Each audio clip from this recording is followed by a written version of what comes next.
Hello, everybody, and welcome to This Week in Indies for April 18th, 2021. We're back. I apologize that we did not have a show last weekend. You're going to find out about why we didn't have a show a little bit later on in the day on our network at Go Indie Now, because we have the premiere of our red carpet extravaganza that we did over at the Film Threat Awards last weekend. That's where we were, and so that's going to premiere here in a few hours. And of course, the award show is tonight as well, which you can check out. I will have all the links available in the description for you there. And with that being said, we've got a great show today. We have an incredible nod to royalty in the indie connection, and we have a great roundtable discussion all about those little things that you hold in your hands. Yes, we can hold books in our hands. It's amazing what we can do in life. But that being said, we're going to start us off with a little indie game review. Mr. Regine Nabib did a wonderful review for us that I've been holding on to for a while, and now's the time to let it go. So enjoy this, and we'll be right back right after that. Good evening, everybody. This is your host, Regine Nabib, and tonight we're going to be doing indie game review of Noita.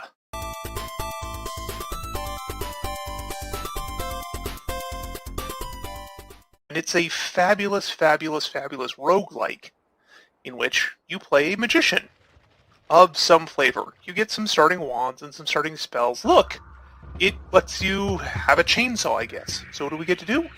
We get to chainsaw some things. I'm going to chainsaw you right in the face. This is what I do.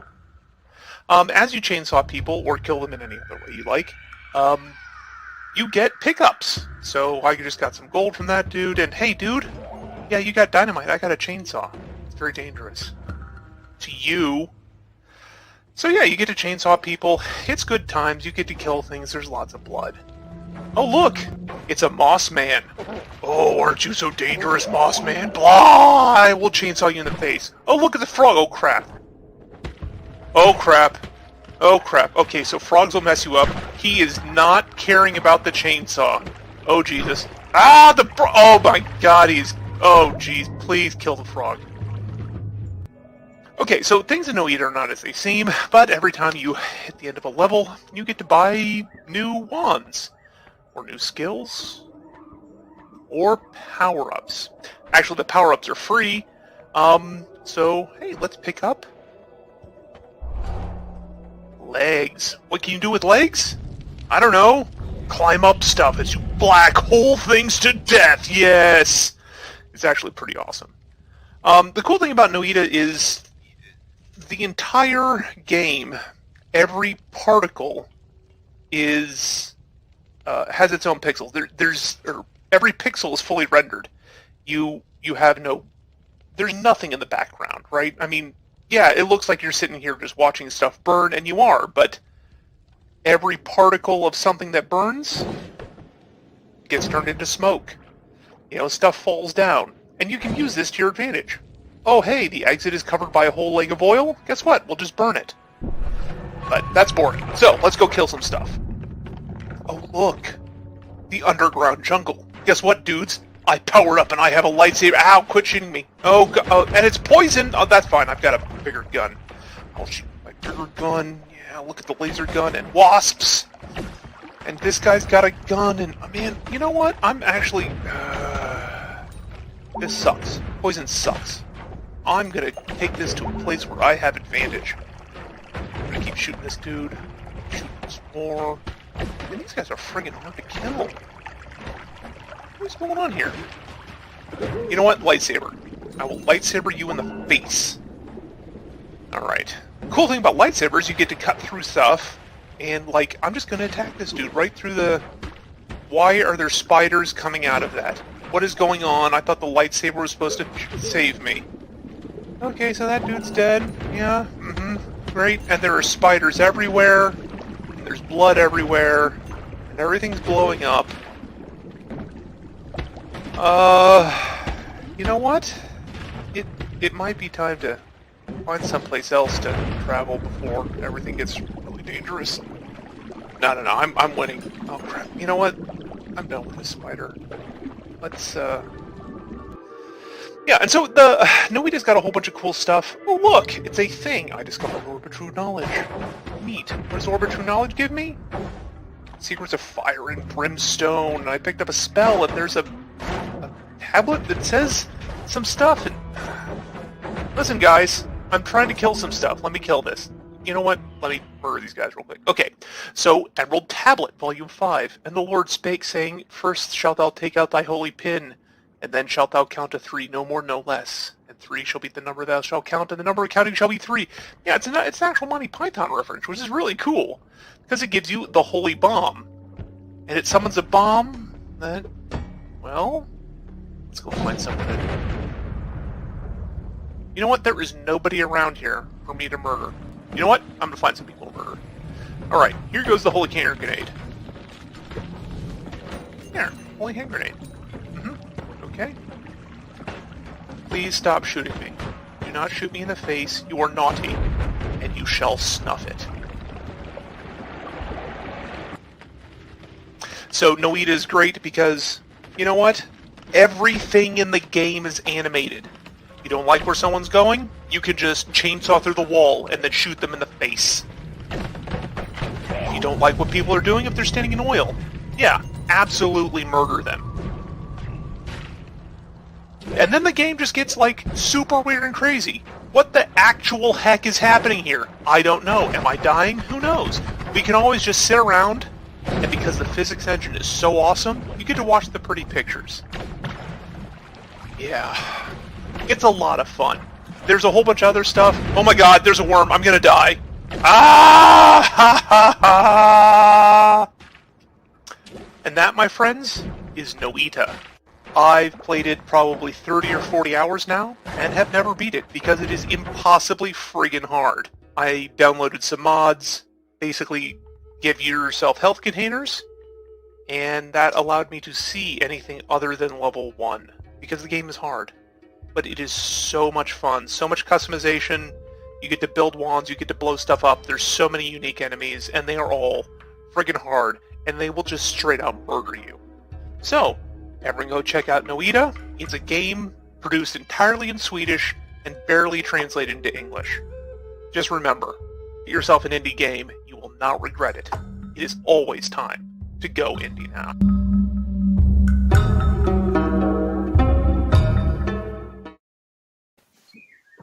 And with that, we are here. This is the roundtable discussion. I don't know if we can follow that beautiful, beautiful review. We will try. We will definitely try. I've got a great group here to do just that. And as you can see by the background, we're going to talk a little bit about things you can hold in your hands today. So wonderful, wonderful paperback books. This comes up, every quarter when numbers come out and things happen, that we have some sales numbers and some idea that really probably doesn't even come close to affecting us. But, I thought there was a couple of nuggets of interesting information in there that we'll talk about. Before we do that, though, let's have everybody introduce themselves, and I'll just go down the line here. So, AJ, why don't you start us off? Hi, I'm AJ Mullican. I write paranormal romance and sci-fi dystopia, and I'm here to have a little fun and talk about some paperbacks. All right, welcome. All right, Anita? Hi, I'm Anita Stewart. I write under A.F. Stewart. I write horror and dark fantasy, a little poetry, and I'm the author of the Camelot Immortal series with the paperback. Yay. And that's me. Oh, and I also host some podcasts too. So Nice. All right. Nikki? Oh, hi. I'm Nikki Nelson Hicks. I'm a writer of weird fiction. I write science fiction, murder mysteries, pulp noir stuff, horror. Pretty much whatever you give me a contract for, I'll pretty much squirt something out for you. Right now, my latest thing out, I have it somewhere, but I'm not going to find it. It's a short anthology of horror stories called Stone Baby and Other Strange Tales. And all my stuff's on Amazon. But yeah, I'm looking forward to talking about actual paperback books that are selling, because that's fascinating. I didn't even realize until we got this information, all the numbers. It's really exciting. Nice, awesome. You and Anita need to talk, because Anita is writing a story based on a conversation we had a couple of weeks ago about penguin zombies. So. Penguin zombies! I have the chicken zombies. I have that market. The market for chicken zombies is mine. Yeah. Okay. Yeah, well, it's actually the Drabble series I do on my website, which I'm doing the penguin zombies, and it's a sequel to the zombie cows, so it makes total sense. Yeah, well. Nice, awesome. All right, and we have a newcomer with us here, Adam. Tell everybody a little bit about yourself.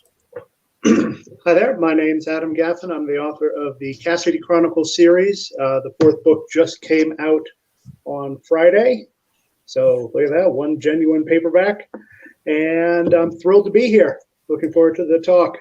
Awesome. Welcome, sir. And yes, you're not seeing things, folks.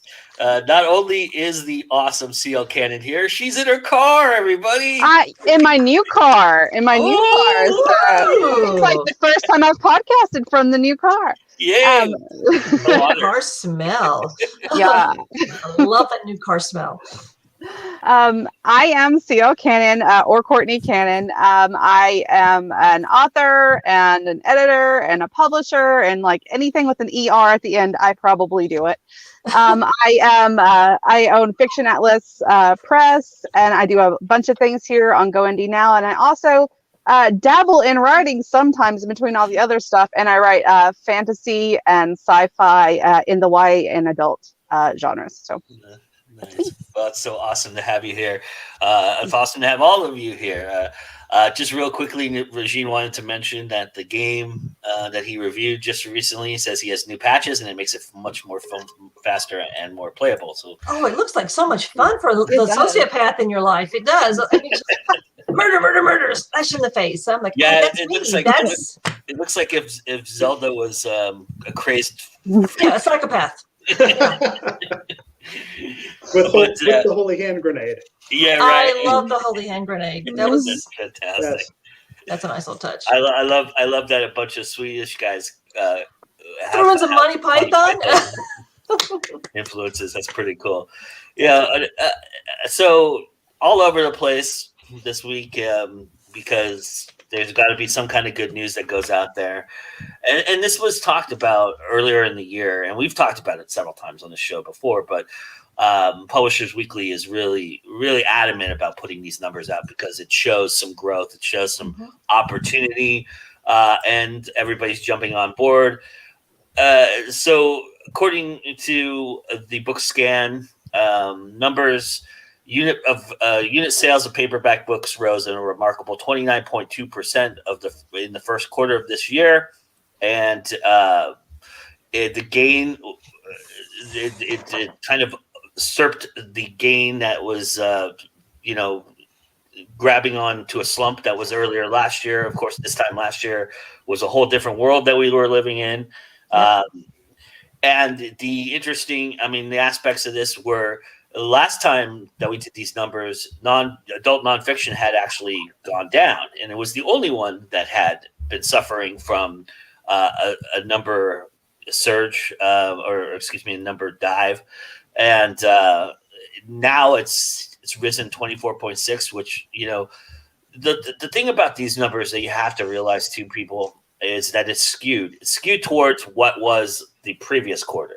So the rise percentage is not it's impressive, but it's still based upon. So if it was low last month, last quarter, it's gonna, if it's 25%, that usually mean that it's kind of evening out or bottoming out a little bit. But that wasn't the interesting things here to a lot of people here and watching our show and in the chat right now. There was quite an increase in some categories that we all are familiar with, and a lot has to do with indies doing that. So I wanted to get everybody's thought on that and see where you guys are at with paperbooks and paperbacks, and if you're seeing, what these numbers are saying. According to the book scan, there was adult fiction was up 34%, but graphic novels were up almost 146%. I saw that. That's fascinating. And fantasy's up almost 50% at 48%. I saw that. Science fiction at 40 and romance at 30. So those are all important categories for indies. And so I was just curious what you guys thought, if that's what you're seeing as well. Have you guys seen a surge in anything that you're doing? I have. I've actually seen a surge in, say, book sales as well as some royalties coming through. And that was a surprise. I was like, well, that's a nice little, I can buy myself some ice cream. But it was just nice to see a little surge, see that people are actually buying it. And I think it's fascinating. I think it's great. It kind of shows some optimism for the future. Though, of course, since we do write fantasy and science fiction, and I think this kind of shows that people are still looking for a way to escape. It's a form of escapism, which I understand. The world's still pretty scary. So, and that's our job. Our job is to do that. Our job is to give people an outlet to other worlds and to entertain and to comfort and to teach, slightly, slide it in there. But yeah. How about for anybody else? Yeah, I've seen some slight uptick in my paperbacks for my Visions and Nightmare anthology, which was kind of surprising because, it was doing fairly well on Kindle Unlimited, so I expected most of the sales to come from there. But actually, over the last few months, I've seen more people buying the paperbacks. So I'm not sure why, but yay. Do you think it has to deal with immersion and actually a tactile experience? Because I was wondering about that. Yeah, because I'm wondering if maybe people are just getting so, cabin fever that they want to feel the book again. And they're going back to a little nostalgia too, maybe. I also think you can only stare if you're doing your job on a computer screen where you're doing Zoom calls all day long, and you can only stare at that little Kindle. Yeah, you're tired of staring at a screen. Yeah, kind of want to hold something in your hand. Because I was wondering about this versus audiobooks, because I love to listen to an audiobook while I'm doing things. Only problem is there's not the immersion or the experience because I'm not really, I'm doing things. Mm-hmm. But when I'm reading a book, I actually have to connect to those words. And it's a lot more working in your brain. And I think that you get more of an experience when you actually hold a book, read a book, than just listen to a book. Now I love listening. I love podcasts and I love audiobooks, but there's nothing better than sitting back and the smell of the paper and feeling it. Oh, so yeah. I've had a lot of caffeine coffee today. So you guys are in for it. Again, you know the signal. You know the signal, Joe. If I start getting really off, you just do that, and I'll just shut the hell up. But okay, no problem. You're good. How about for AJ? How about for yourself? You've been machine publishing lately. Yeah, but most of mine is in Kindle Unlimited. I have not seen a lot of increase in paperbacks myself in the last quarter. It's mostly been Kindle and Kindle Unlimited is where a lot of my stuff is. I mean, I do have paperbacks right there. But a lot of my readers, especially the new stuff I've been putting out, the Reverse Harem and the Paranormal Romance, they're more into the Kindle Unlimited experience where they can just grab some, they're voracious. So they just kind of like absorb the books. And so they kind of do the Kindle Unlimited more often just because it's probably more cost effective for them, with as much as they read. So. I think that's a good point. Is this a generational thing that's going on too? A lot of us older folks look clamoring a lot more than the younger folks are. Kind of. It doesn't break it down like that, but that'd be interesting to find out. Yeah, I wonder. Yeah. I think maybe I kind of wonder what influences some of this other social media is having on buying paperbacks and hardbacks and things like that, because book talk is starting to explode and more people are getting on Instagram, and it's a very visual platform. So you have to actually buy books to hold up there. And I wonder if that has, because I do a lot of the YA genre, and there are people out there spending hundreds and hundreds of dollars every month just to supply their Instagram and their Bookstagram and their book talk and things like that. And they have these huge shelves. So it's not just older people that are picking up the books. And maybe not for the same reasons. I'm sure most of them are reading them, but a lot of it is for the aesthetic of, showing it off to other people. There's a lot of that going around on Book Talk and Bookstagram. So look at me! I've got a big shelf of books behind me. Look at look at how much of a thespian I am. It's book envy, though. Like, sometimes I look at their shelves and I'm like, oh my Lord, if I had the space, my library. Look at like Bell Library is there. They do. I love Book Talk. Yeah. And there is a subsection of the fantasy and sci-fi readers that do want the paperbacks just to put them on their bookshelves too. I mean, and they just don't want just the paperbacks. They want the collectible paperbacks and the really, really expensive ones, which I wouldn't pay in my lifetime to get. But they want these things for collector items, for things to not just to read. And some of these people actually buy a copy to read, and then they buy a copy for their shelves. Which again, I don't understand, but hey, yeah. Do you think it also could be a way of ownership, of actual physical ownership? Because I mean, my Kindle, when it dies, then I'm suddenly no longer, I can't get into it. Or what if something happens? Amazon really owns all that stuff. If something dies, it dies. I can't get to it. But you have it in your hand. No one can take it from you.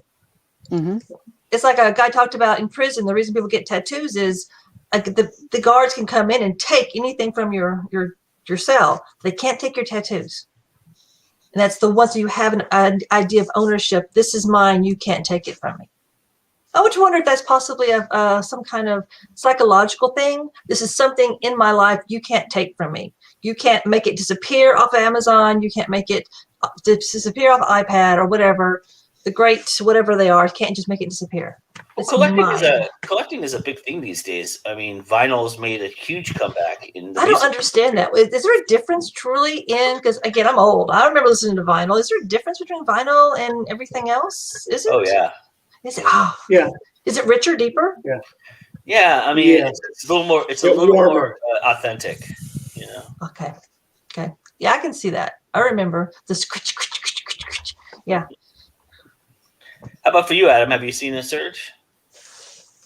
I wouldn't say a surge, but there's definitely been an uptick in paperback sales. I did just have a book come out, and there's a useful kind of glitch on Amazon that when you put a paperback up for pre-sale, or if you put an ebook up for pre-sale and you do the paperback version at the same time, the paperback goes live right away as soon as they approve it. So I had a book up for 6 weeks on ebook pre-sale, but I was able to tell people, look, if you really want to get it now, the paperback, you can get the paperback. Yeah. And they've bought it. I've sold for me, 10 copies. Okay, this is huge in the run up to the release, but there are actually copies going onto people's shelves. That's so cool. Do you want to know why they do it that way? I have the answer to that. Oh, please tell us. The reason why they do that is because their printing mechanisms run they run constantly, so they're trying to keep them going because that's how they generate money for physical attributes. So and they take time to actually print and then produce and ship out. So they figure by the time most people they don't understand, like we understand that we're promoting 6 months out. They figure it's just like a week out or 2 weeks out that you're going to be, even though you put a date in there, which obviously makes no sense, but they figure that they have a couple of weeks before they actually spit out a copy and send it to the person that actually bought it. But with Prime now and everything like that, they didn't ever, it's become antiquated because that was how it was working before. Was you had to do CreateSpace, before, and CreateSpace was separate, and they were just running printing. And so the printing part of it took time, you know, because they would ask you to do multiples, and on demand they print. You know, they're printing on demand, so they're printing it, but it takes time to bind it and all those things. It goes through a print shop and it does all that stuff. Whereas Amazon, when they transferred over into the Amazon division, they never changed that process, but they changed the way in which the effectiveness is. So people are getting it a lot quicker now, but they never changed the timeline in which, you know, they were absorbing it. So that's why they've never changed that, because why? They're Amazon. Who cares? They can do what they want. They can do what they want. Right. Yeah. But if you do if you do something on Drafted Digital or something, and correct me if I'm wrong, Anita, Courtney, I think you've all done stuff on Drafted Digital before. The paperback is the last thing to post, right? Before they, you know, ebooks go out before the paperbacks. Is that right? Drafted Digital's paperback is still kind of in beta. There's a few kinks, I think, still in that. I haven't actually tried it yet. I am going to try it for one book. Anyway, but yeah, they're still working on the paperback processing part of that. They're still trying. So it's more of a technical issue for them than it is. I think so. They had some issues. I think they've worked most of them out, but it's the way they have it set up is you can just take your ebook and they create the paperback from it. So that causes some problems in certain formatting. Yeah. So they're still working out a few kinks in it, but yeah. But you can upload a separate paperback formatted, like you formatted yourself. A typeset version, right? Yeah. So if you are using Drafted Digital Printing, I would advise doing that, because it's probably the best option at this point. Although they do create the cover, so you can just take the ebook cover and they'll create a cover for you off the ebook cover, so you don't need to have a separate cover for Drafted Digital. Do you want to add anything, Courtney? I was just going to say I use Ingram Spark, so I don't really know much about Drafted Digital besides using their books to read links, which I love. Which Ingram Spark is just a printer for people who don't know, but I mean, and if who's watching this should know what Ingram Spark is. But Ingram Spark, I think if you're planning on doing festivals and book conferences and selling, you should have an Ingram Spark account, especially if you're doing a bookstore signing, because bookstores don't take Amazon printers because they can't return them. So. Yeah, and I would advise Ingram Spark even if you're not, because the Amazon extended distribution is not that great. Yeah, I mean, it's not. It's a hit and miss. I mean, sometimes they'll get it to the stores and sometimes they won't. Because I mean, I had one book that migrated over from CreateSpace, and I don't know if it ever hit Barnes and Noble. So, you know, probably not. And anyway, and if you want to waive the fees for Ingram Spark, just join the NaNoWriMo in November, and you'll get a free code for it. You don't even have to win; you just have to participate. You can also join Ally and that too. But I mean, get a coupon from them as well. Regine says, "Everybody, heck yeah, vinyl! Everybody loves clicks, scratches, and surface noise. It feels more real." Yeah, which I think the paperback is kind of the same idea, right? I mean, you love to turn the little corner and put a bookmark. You monster! You turn the corner. Well, no dog hearing. No dog hearing allowed. No. Monster, right. You might break the spine. I just got eaten alive here, everybody. I'm just saying, people do it. I'm just saying. Monsters do. Yeah, psychos. Buy a bookmark. Everybody has them. I just pick up something I find and just stick it in. I'm that guy. I'm that guy. I just. Yes. That's what you do with your extra junk mail. Yeah, anything. Just slap it in there. Or receipts, napkins. Doesn't matter. Yeah. I have like 1,000 bookmarks. I've got a whole bag of bookmarks. Hardly ever use any of them. Yeah, I never use them. People give them to me as gifts all the time. I'm like, that's really pretty. There it goes. Because I forget where it is, and then I'm reading a book. I just grab it, slap it in there, and close. So. Also, yeah, I'll give away bookmarks too when I do cons and things, and Yeah. but I'm sure they end up in the trash like everything else. But yeah. A lot of my bookmarks are in my writing notebooks, marking pages I have to transcribe. So It's good, actually. You know, the thing about this too is it's very generic, right? It just says fantasy, science fiction, romance. Yeah. But the subgenres we all know. I mean, it could lump paranormal into the romance. It could. Where is horror? Where is horror? I know. So horror is the redheaded stepchild. They never ever want to talk about horror. Where's that? Why isn't that? That should be one of the big ones. I mean, yeah, there's nothing about horror around. Nothing, and it really pisses me off.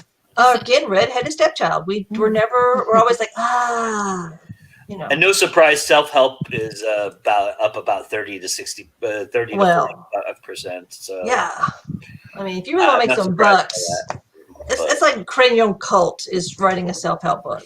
If you're going to make some money, that's where you do it. Start your own cults. I mean, every packet of Kool-Aid with every book. Yeah, so a packet of Flavor Aid, thank you. But yes, great flavor. So yes, oh my gosh, can you imagine? Wouldn't that be horrible? That would be so horrible. Hilarious, but horrible.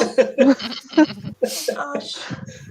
And this is going through BookScan too. So for anybody who doesn't know what BookScan does, it takes the ISBN that you've created or you've bought and tracks it through various sales sources. So this is not just in bookstores. BookScan does scan off of Amazon. It scans off of Smashwords. I'm trying to think if it does all drafted digital or not. I think it does. Probably, I would guess it does it. I think it just covers anything that has an ISBN. So I get ISBNs in my Christmas stocking every year. I do. Somebody gives me a little to give money to buy more ISBNs. Your husband's the best. That's fantastic. He is. He knows what to get me. Roses, diamonds, fuck that. Give me an ISBN. I'll take a 10-pack, please. Yes, thank you very much. well, I don't have to worry about that. I'm in Canada. We get them free. So Oh man, Canada gets out of healthcare, ISBN. yeah, we still have to pay for copyright registration though. So Oh, okay, we'll find something. And printing there is, but it's the shipping, the postal shipping. Yeah, for sure. That'll break the bank. Shipping one paper bag, I tell you. And where it benefits me to ship to Canada or somebody using the Canadian dollar, it does not benefit you when they use the American dollar. I mean, although No, it doesn't. I don't know what the exchange rate is right now, but the last time I remember I went to Canada, what was a normal hotel rate for me turned out to be like 20 cents or something. I don't know, but it was pretty cheap. Yeah, right now it's the exchange rate's right now killer. it's like $1.20 Canadian is $1 US. That's pretty high. Wow, Roughly. that's crazy. I think it was like 110 or 111 when I was there, to be honest. But that was a couple years ago. But it's amazing to me though. Is it a nostalgia thing you think with paperbacks, or do you think it's something else? Well, with the nonfiction stuff, I mean, if you're going to buy a self-help book, a cookbook, a gardening book, or whatever book, you're going to want the paperback or even the hardback. Right. I make notes. I'm a note taker, and I make notes. I put little slappy thingies. That's me. That's what I do. Even because I mean, if you're buying a book on how to learn how to knit, I mean, that book's going to have illustrations in it. It's going to have pictures and stuff, and you're not going to want to have that on your little Kindle trying to go, is that a double stitch thingy or a single stitch? Or trying to go back and forth on it. No, I need a paperback or a hardback. I need paper. Yeah. Yeah. So I mean, I can understand the nonfiction paperbacks going up. I mean, and I'm wondering if maybe in the fantasy and sci-fi paperbacks, if it didn't have to do with some of those big name traditional books being delayed. And so a lot of them came out like late last year, even into this year. And I'm wondering if, some of that had to do with it. Because, I mean, people would do tend to buy traditional, I think, more in paperback than ebook. So I'm wondering also if mass market hasn't produced a little bit of these skewed sales as well, because a lot of people for the pandemic were doing sales on older books that they were mass marketing that they were discounting too. So, and I'm curious if maybe, it doesn't say here, it doesn't break it down very. Again, transparency is just not a friend of ours these days. But I'm just speculating, but I think that probably has something to do with it too, and also. But I think when people buy like fantasy, especially because they're mostly series, they'll buy the entire series as opposed to one book, or if Right. they're not buying the first book, if they're buying, I guess if they're buying a series, they're probably buying the first book because they haven't read it before. But if they're already into the series and they're just buying the next book, but I think a lot of bundling is going on as well. So. Or they could be, grabbing that first book on the ebook and read, the author drops that one for free. Here you go. First one's free, or the first one's 99 cents. First one's free. Yep. And they like the book. And they get into the series, and if they like the series enough, then they go back. And I know I do this all the time. I'll go back and kind of backfill on hardbacks and soft covers where I can get them for book series that I've come to really enjoy. So ebooks get them in, and then the paperbacks go to the people who really like the series, who really, Right. like we were saying earlier, want to hold on to a piece of it. Not just on their tablet, not just on their Right. phone. Yeah, all my Terry Pratchett, all my Discworld. I like to have that in my hand. So yeah. Yep. Yeah. For me, it's Heinlein and Douglas Adams. Yes, Douglas Adams is a fascinating character, just as a human being. He was the writer's writer. So, Yes, I love the sound of deadlines. I love the whooshing noise they make as they speed past. my favorite story was when Dave Barry talked about how they met at a book conference. They were pushing his latest book, pushing Adams' latest book, and Dave Barry goes over to them, he's like, "I'm a big fan. I'm really looking forward to reading your book." He goes, "Yeah. I guess I should write that thing, shouldn't I?" He hadn't even written it yet, and they were already put. That was him. I mean, his people had to like lock him in a room, and then he recorded the sound of typewriting, and then snuck out to go to the pub. This guy hated writing. He did. Drinking, writing. Drinking. Well, he's British, so drinking. So he's a fascinating individual. Him and Hunter S. Thompson, fascinating human beings. I know, AJ, you're putting out a brand new series. Have you thought about the bundling aspect of it and things of that nature? I'll probably do the first book free when the last one comes out next month, just to see if that helps, get reads and stuff. But yeah, I mean, I thought about it. I don't really know how to go formatting, like I know you can bundle paperbacks into like a little box set and everything. It's really cool, but I don't know how to do that. So I'm just going to have the individual books back here because until I get that mastered, it's going to be separate. So. But you could still do it. You could still do it. You don't have to physically do it. You could still do it on Amazon where you can post all 3 books, and go. Yeah. Get it for a discounted price if you buy all 3, kind of thing, right? So, something to that effect. But are we drug dealers? I'm kind of feeling like a little drug dealer vibe here. I am. I feel like get this when you get the second one free. It's okay, half off. Well, I mean, it's a big vibe here.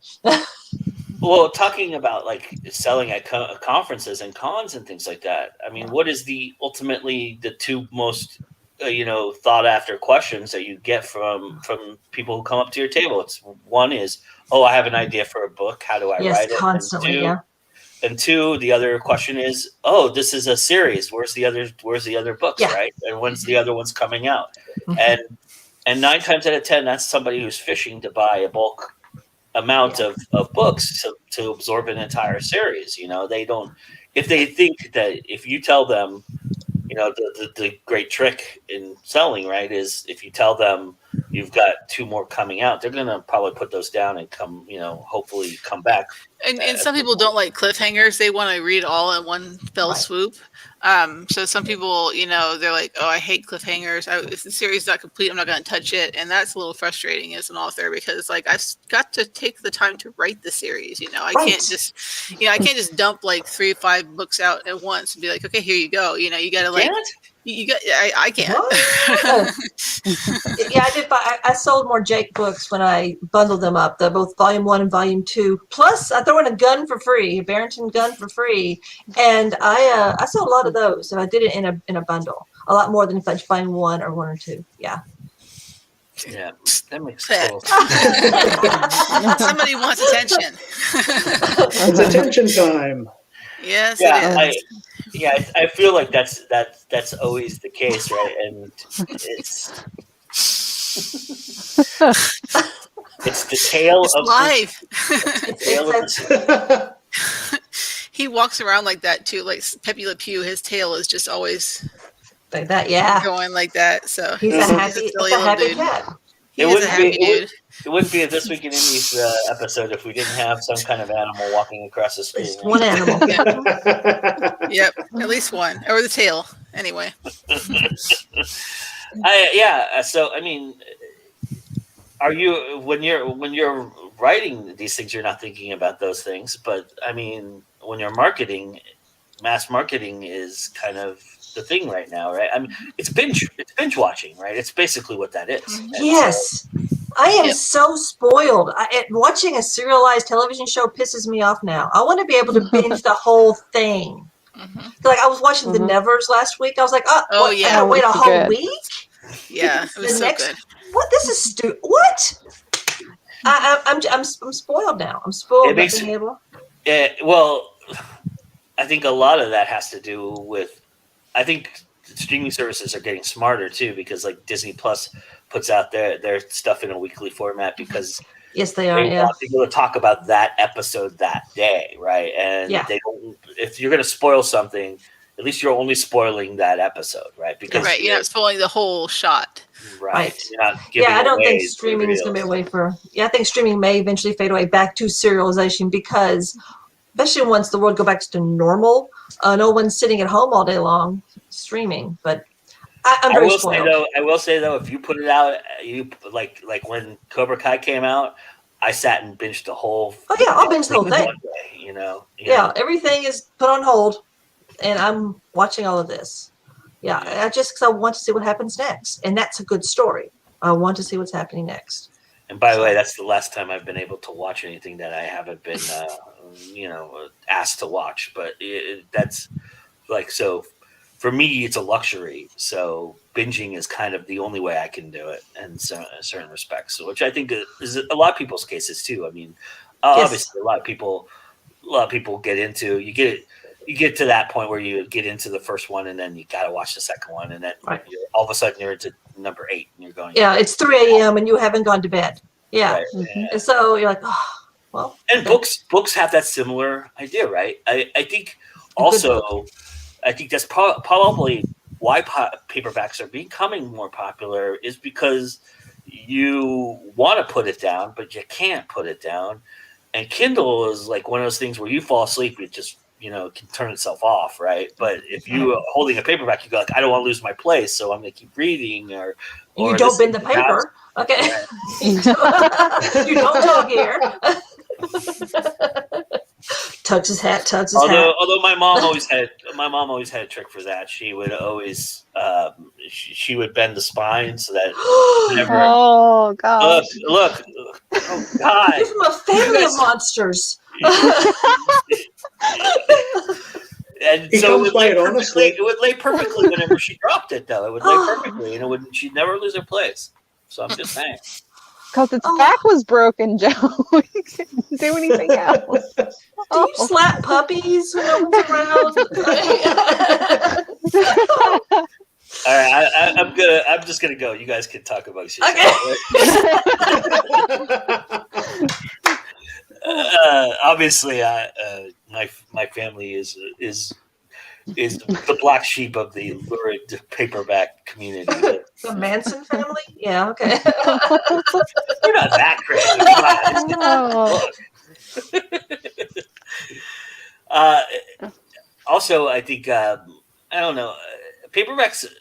I think the traditional marketplace has really. I think a lot of these articles come out. Oftentimes, I'm very cynical about them because the idea is that traditional doesn't want you to be an e-reader. They want you to physically, because they get a bigger margin, which doesn't make any sense to me, but they seem to think they get a bigger margin from it. They seem to think that it's a little bit more of an experience. And so they want you to kind of, they price the Kindle and the ebook and the paperback in similar fashion and very close to one another. So they go, well, I'm making up my mind. I might as well own it, right, and hold it in my hand, kind of thing.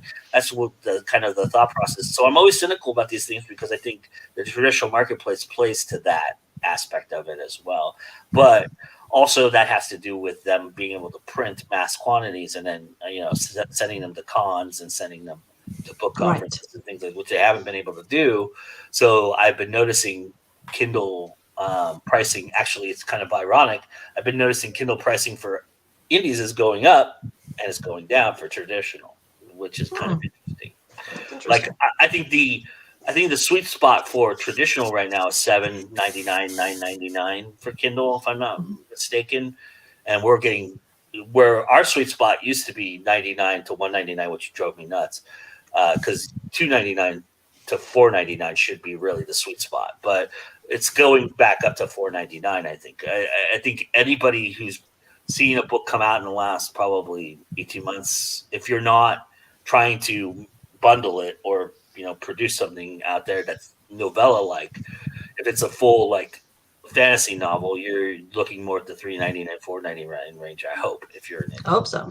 Yeah, I've seen indie books go even higher than that, $6.99, up to $6.99 even. So, and that could be contributing. I mean, you look at it this way, right? It's kind of like saying to yourself, well, if I could hold it in my hand and have it as a keepsake for only $3 or $4 more, and I got Amazon Prime, so I don't have to pay for the shipping of it, right? It's almost a no-brainer in that respect for some people, I would assume. Yeah, I mean, I do that all the time when I buy books. If I'm buying traditional books, generally, if I'm buying indie books, they are cheaper than the paperback, so I'm buying the ebook. But with traditional, I mean, most of them are only, like you said, $2 or $3 more than the ebook, and I'm going, well, I'm just going to get the paperback, and I'm not even going to do the Amazon Prime because I'm just going to toss the paperback book into another order of whatever else I'm buying off Amazon that day. So another reason why they could be going up because you're bundling on bundling. You're doing your custom bundling, right? You're buying you got that $100 gift card that's burning a hole in your pocket and you want to. Yeah, and then there's the annual birthday book purchasing. So that usually has a few paperbacks in it. So yeah, and Vanessa says she prices all her full-length books at $4.99. I think that's pretty much the aim these days. I mean, we've had discussions about showing your worth and knowing your worth, but there's a big difference between knowing your worth and pricing out of the market, which is what traditionals tend to do. Like I said, that they don't really believe in the e-reader. They've suddenly come around. Some of them have, but a lot of them don't believe in it because they just think that they want you to go to the signings. They want you to go to the events and all of that. And that's where they get that idea from. So, because they think that, I think Zoom and the pandemic have changed that a bit because now you can go meet your favorite author on Zoom, but which you always did. Us indies are sitting here going, "What the hell? We've been doing this for years." I don't know. Anybody have any thoughts on that? Any of that? Do you think virtual cons might have a thing to do with indies selling more paperbacks? Because we couldn't go to like the regular cons, so we're not buying from ourselves, in big long stacks. Some of them are actually, we're saying, go to this retailer, go to our website, and posting up paperback sales forms and stuff in these virtual cons. Do you think that could have something to do with an uptick? I think it could. The funny thing is, right, I think one of the reasons you get a paperback, especially at a con, is that the author is going to sign it for you, right, and autograph it. And usually, if you're a smart author, if you're just an asshole, just signs your name, whatever. But you're usually writing a specific message to that person, so you're personalizing it, right? And so I think that's the kind of the beauty of having a paperback. And now, if you're the one, if you're selling at a virtual con, you might be holding on to an inventory of paperbacks and you're trying to get rid of them. So you're offering to, as you said, Courtney, put up a form and sell them that way. And that might be true. People maybe realize that, hey, I can get it without, I could get it while I'm in my underwear and in the living room and not have to worry about it. Right? So nice. Yeah. I don't have to put on makeup, or I don't have to put on a pants. Pants. And, Pants. No pants. No pants, no bra. Exactly. Drive and spend money on gas, and then get raped by the idea that I have to spend $35 just to shake George R. R. Martin's hand. When I can get on Zoom and go, "Hey, George, how you doing?" And see where he lives. Actually, I always look at people's backgrounds, like, what do they got back there? That's just. I'm kind of a snooper, but yeah. Oh, mine must be terribly disappointing. I've got a car seat. You get the back of this is the back of my office, but the real cool stuff's behind the scenes. But see, Courtney, you've made it a niche, though. That's the cool thing. When Courtney, who has been fantastically doing in different parts of, we're seeing her whole house now, where we were just seeing her car before in these videos that she does for us. But she, when she wasn't in her car, she freaked people out. People were like, "What the hell? Why are you not in your car?" They're like, "Where are her kids at? Are her kids okay? Did she lock them up?" Yeah. Did she lock them in the other room? Yeah. See, it's not just me. Okay, I'm not. Oh yeah, if you put up your books, I'm going to be seeing what kind of books you read. Oh my gosh, yes, I'm the worst. And Vanessa says I love Staged for that. Yes. Yes, I love me too. That was so cool to see David Tennant's kitchen and the stuff. It was amazingly clean. No way his kitchen's that clean. So yeah. And what's funny to me too, thinking about that, is, are there PR people behind going, "Okay, let's get you on Zoom and see where you're going to be standing at," and go, "Oh no, that room sucks. Yes. Go to your kitchen. Go to your kitchen." I always do it. I always do a frame shot to make sure there isn't kitty litter in the background. Make sure there isn't something like last time I had a skeleton in the background just for funds. But yeah, I always make sure there isn't something back there you guys can't see that you shouldn't see. We have a skeleton who's a permanent resident on our front porch. He sits there and he's got one arm up, waving to the people as they go by. That's fantastic. We've had him out for, between here and our last home, we've had him out for 4 years. And I bet you somebody has asked you, why do you still have your Halloween decorations up, right? Has somebody ever asked you that question? Oh yeah. What do you mean? Halloween decoration? Yeah. That's my uncle. No, that's Dortmunder. That's my neighbor. He pays. My husband's mannequin is in the garage. It's near the washing machine, and I still almost punch it every time I go out there because it's just like standing there. It's this naked mannequin. I know it's there, but still, when I see it, all right. See, I was going to segue so nicely, and now I can't segue. I'm sorry. That's okay. No, you're good. It's all good. No, that was segue. It was worth it. But and I'm not sure if Courtney might enlighten us afterwards. But this week's Indie Connection is got some royalty in it, and I'm just wondering if this is a tribute to Prince Philip. I actually recorded it before he died because I recorded it like 2 weeks ago. So, but maybe I was psychic and I just knew. Synchronicity. It was just synchronicity. Yeah. With that being said, enjoy the royalty, everybody, and we'll be right back. Here's your Indie Connection for this.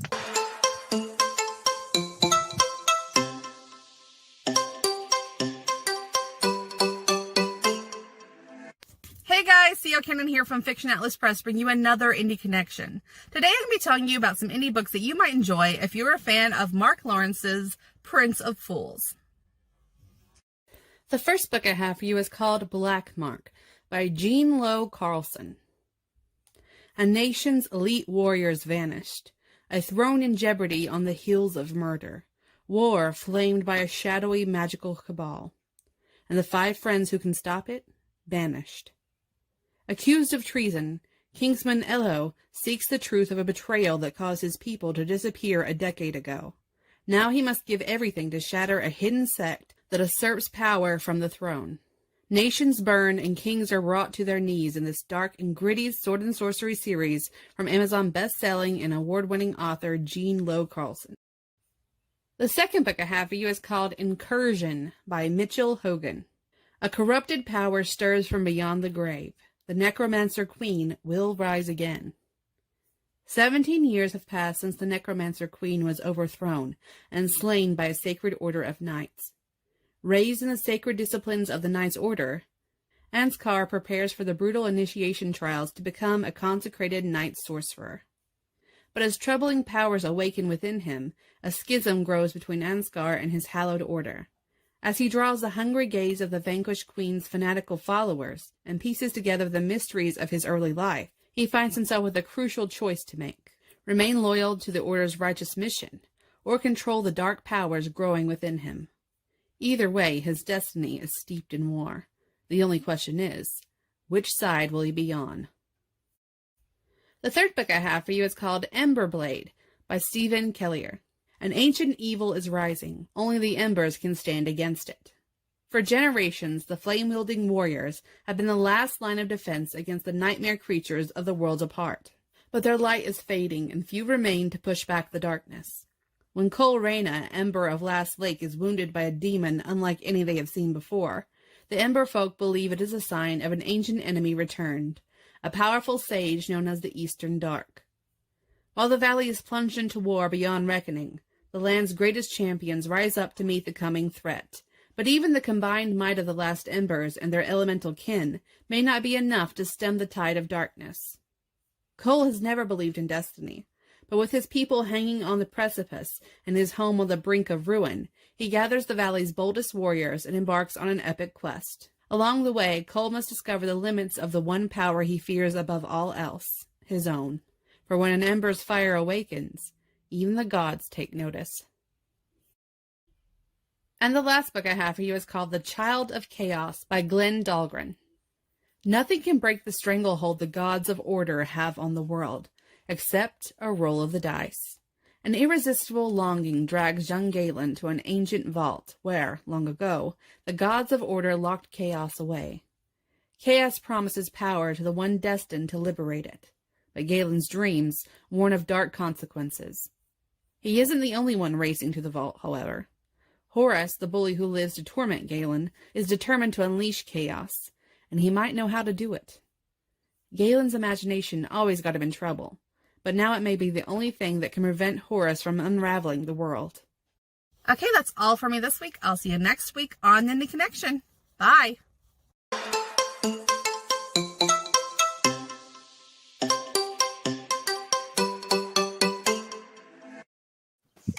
Great books as usual from the awesome CL Cannon, who I get to say thank you to in person this week. You're welcome. She does that each and every week for us, and I really appreciate it. It's a fantastic, fantastic little series, and definitely go check those books out if you're a fan of, weird fantasy royalty. Beautiful covers. I love the artwork on the covers. She always finds the best covers too. Oh, best covers. It's fantastic. We had some nice little chat comments here. What's Halloween? Yes. There's accounts that rate Zoom's backgrounds. Ooh, that doesn't sound like fun.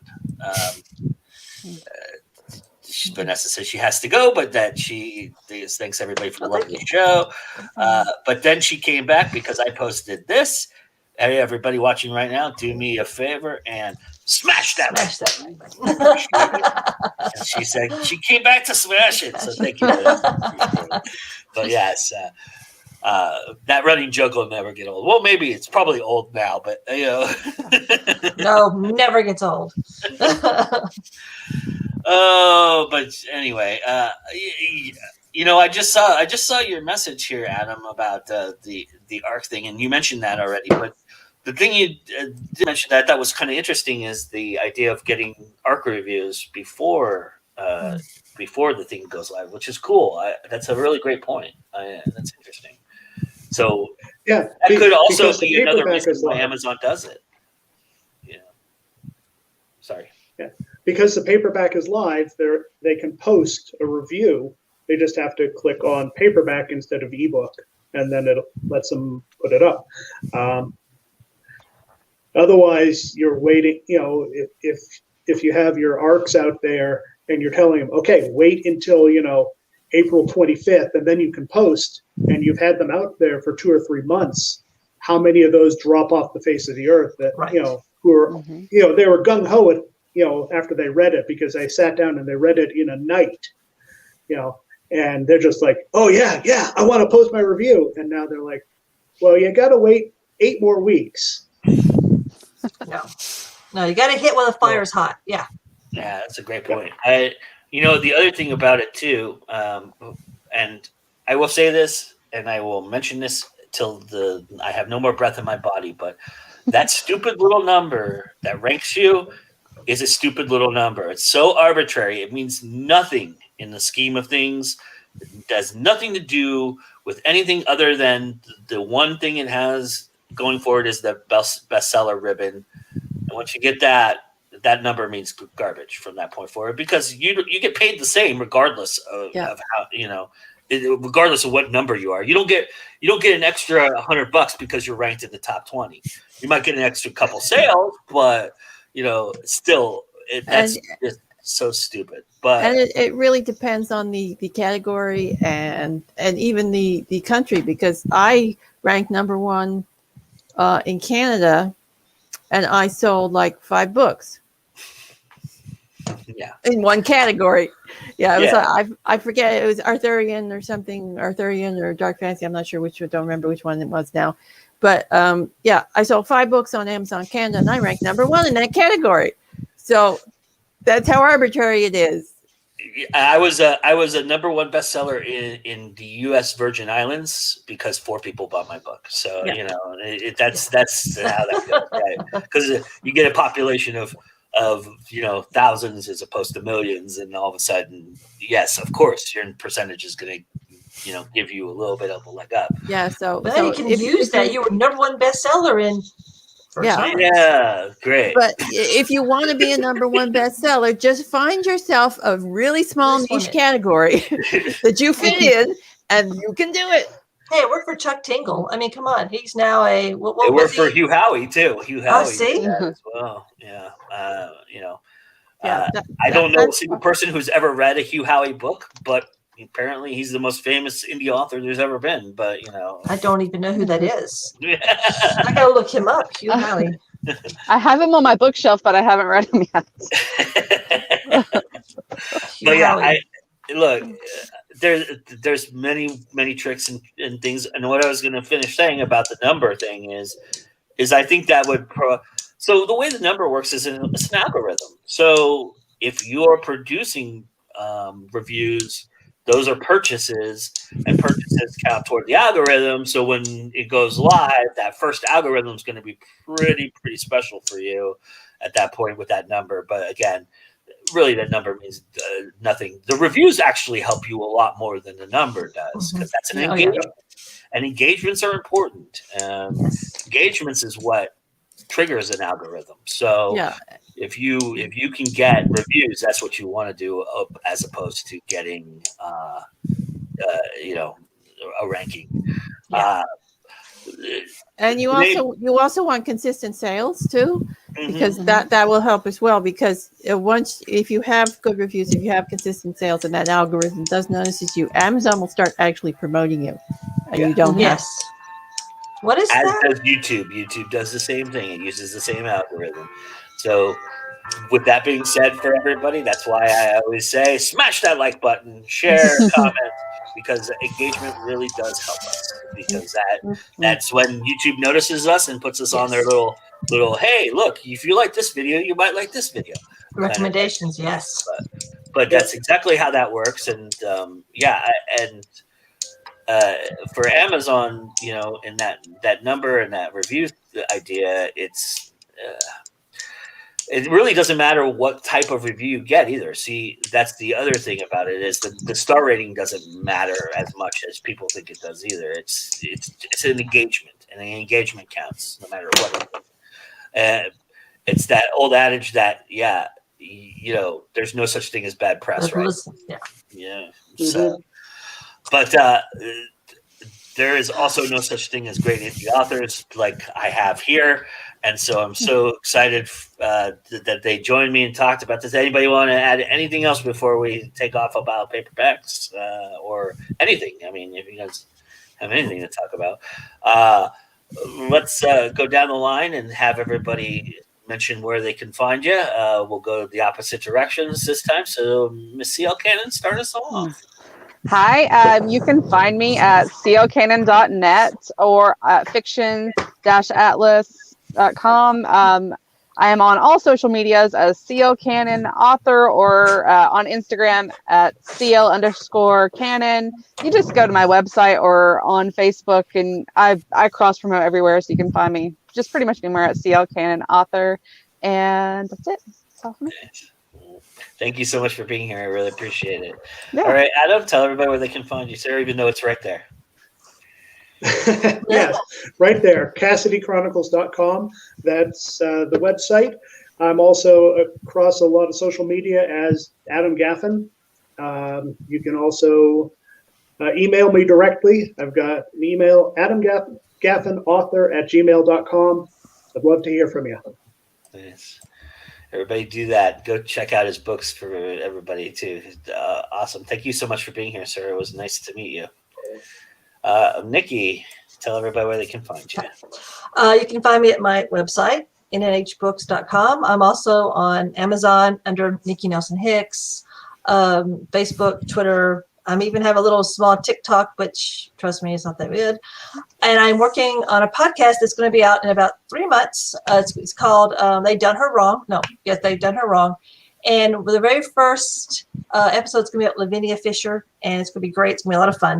And that's really about it. I'm pretty much anywhere on social media. Just look me up, Nikki Nelson Hicks. And she's very modest about her TikTok. I enjoy it tremendously. I need to do more. I just haven't had any ideas. I've been in a kind of a slump lately. I've been kind of. That is another great TikToker here at CL Cannon. I don't know how she does it, but I just don't know. It's so crazy. It's so crazy. That is just a whole other animal. It's really almost a full-time job. I don't know how you guys do it. I just it's insane. And it's scary too. All right, Anita. I'm sorry, you have to. Anita, tell everybody where they can find you. Okay, you can find me on my website, Welcome to Avalon, which is at afstewart.ca. I'm over on Twitter at Scribe77. I have a Facebook page, AF Stewart, and I have a Facebook group, AF Stewart's Minions, which currently has a poll up about Book Sniffer, and most of the people don't know what the heck it is. So yeah, I've never heard of it. Yeah, well, go look up Book Sniffer, because I'm on it, and so are a lot of other authors, and we need your help to get our books up to people. So I'm thinking I need to do a show about that. Yeah, I've never heard of that. It's pretty fantastic, actually. Yes. Yeah. They're starting a new thing that they're going to pay authors to do giveaways. So go over to Book Sniffer. I am definitely going to check out Book Sniffer. Nice. All right, AJ. I'm at ajmullican.com. If you go to my author link on there about the author, you can have a series of all my media links. AJ Mullican author on Facebook, AJ Mullican on Twitter, Instagram, TikTok, even though I don't know what I'm doing there yet. All the things AJ Mullican, just look me up and you can find me. Nice. You have incredible graphics on TikTok. I really enjoy it. I spend way too much time on phone apps doing those things because See, that's the problem with that's the So- problem with TikTok for me and Instagram is the having to do it on my phone. It's just I hate that. I have big freaking fingers, fat fingers. You do. So I just know what I'm such a doing. pain. It's Yeah, such a pain. That's why I have Instagram on my Chromebook. So, yeah, don't have to worry about that. Yeah, I need to get smarter about that stuff. But yeah, I mean, doing TikToks online, you could do them on your computer, but they don't get the results that you're hoping for. They do that on purpose. So, Bastards. yeah. But I am Joe Compton. This is Go Indie Now. If you don't know where you are, however, I will tell you where we were last weekend is something you're going to want to check out. And here's a little sneak preview of what you can expect a little bit later today. I was on the red carpet for this great event, and this event premieres tonight. It is, you know what? It's award show season. I know you're all clamoring for the Oscars next weekend, and some of you who are great cinephiles are clamoring for the Independent Spirit Awards. But this is what I got to say about that. Oh, hey. Oscars, huh? Oscars can suck it! I don't even have a penis. Watch Award This on Sunday, April 18th at awardthis.com. And what is Award This? Well, here you go. In a world where every award show is a fucking Zoom call, comes Award This. From your pals at Film Threat comes a celebration of true independent films. Join us on April 10th at a socially distanced drive-in. In fact, I'll be there as your announcer, wearing a hazmat suit and inside a giant Bacta tank. And prepare for a virtual award show unlike any other ever in the history of mankind. Or awards kind. Award This 2021. It's happening, whether you like it or not. Drive-in live event on Saturday, April 10th. Virtual award show on Sunday, April 18th. Get tickets now at awardthis.com. Our friends at Film Threat, I really thank you so much to Chris Gore and to my friend Annie Jeeves for inviting me to be a part of this. I was really, really honored, and I got some great conversations that I can't wait for you to see. I'm going to try very, very hard right now to get it out there as soon as humanly possible. As soon as we're done here, I'm going right back to the editing process and putting it together. I'm almost there, and you'll see it out there. And please check out this award show. It's a lot of fun, a lot of great independent film that you wouldn't have seen anywhere else. And I'm so privileged and honored to have been a part of it, like I said. So look for that later on in our channel. That'll be on our YouTube page. And also then, of course, go to awardthis.com, or you can also watch the event on Film Threat on their YouTube channel. You might come and say hello. I'll probably be there in the Zoom in the chat. And so, yeah, come in and join us. And with that being said, it's always time to go indie now. Thank you, everybody, for being here, and we'll see you again next week. Bye, everybody.